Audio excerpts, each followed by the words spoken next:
যেই পদ্ধতিতে তৈরি করা হচ্ছে এটি আসলে এই ফ্রেশ কোম্পানির আমরা যে হাতে মোছার যেই টিস্যু সেই টিস্যু দিয়ে এবং এই তুলা নিম্নমানের তুলা দিয়ে উনি কিন্তু এটা র্যাপিং করছেন এবং পরবর্তীতে প্যাকিং করে এটা কিন্তু বাজারজাত করবেন।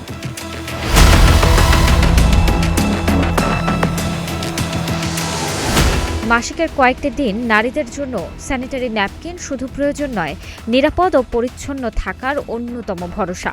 অথচ সেই ন্যাপকিন তৈরিতে সামান্যতম অস্বাস্থ্যকর উপকরণ বা পরিবেশও একজন নারীর শরীরে ডেকে আনতে পারে সংক্রমণ ও গুরুতর স্বাস্থ্য ঝুঁকি। কিন্তু একটি বাড়ির ভেতরে ঢুকতেই বেরিয়ে আসে ভয়ঙ্কর এক চিত্র। কোনো অনুমোদন ছাড়াই অস্বাস্থ্যকর পরিবেশে তৈরি হচ্ছিল নারীদের স্যানিটারি ন্যাপকিন সহ বিভিন্ন ধরনের সার্জিক্যাল সামগ্রী। শুধু তাই নয়, শিশুদের জন্য ব্যবহৃত নেবুলাইজার ও ব্রেস্ট ফিডার পাম্পও তৈরি হচ্ছিল সেখানে।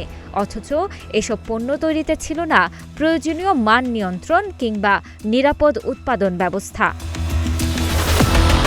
সবচেয়ে উদ্বেগের বিষয়, নারীদের ব্যক্তিগত স্বাস্থ্য সুরক্ষার জন্য ব্যবহৃত জবা ব্র্যান্ডের স্যানিটারি ন্যাপকিন তৈরি করা হচ্ছিল নোংরা তুলা ও সাধারণ টিস্যু দিয়ে। পরে এসব পণ্য মোড়কজাত করে দেওয়া হচ্ছিল ধামরাইয়ের একটি ভুয়া উৎপাদন ঠিকানা।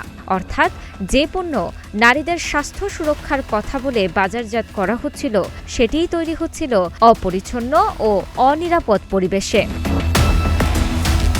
দীর্ঘদিন এসব পণ্য ব্যবহারে নারীদের স্বাস্থ্য ঝুঁকি কতটা ভয়াবহ হতে পারে তা নিয়েই তৈরি হয়েছে বড় উদ্বেগ। লোমহর্ষক এই কারখানার সন্ধান মেলে বগুড়া মহানগরীর ফুলদিঘি উত্তরপাড়া এলাকায়। পরে র্যাব 12 ও জাতীয় ভোক্তা অধিকার সংরক্ষণ অধিদপ্তরের যৌথ অভিযানে বেরিয়ে আসে এশা এন্টারপ্রাইজের নানা অনিয়ম ও জালিয়াতির কথা।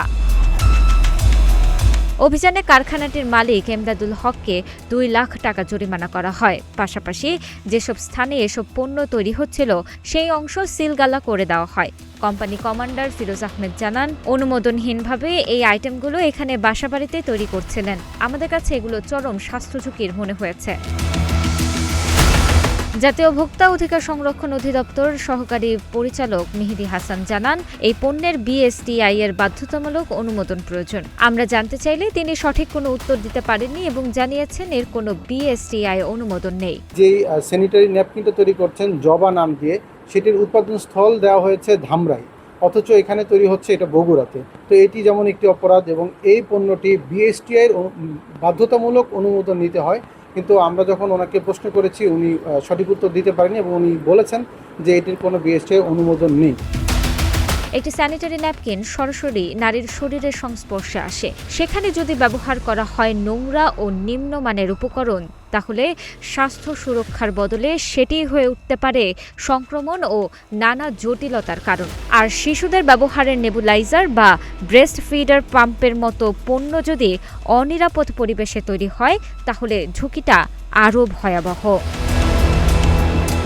তানাজা আফরিন, গ্রিন টিভি ডিজিটাল।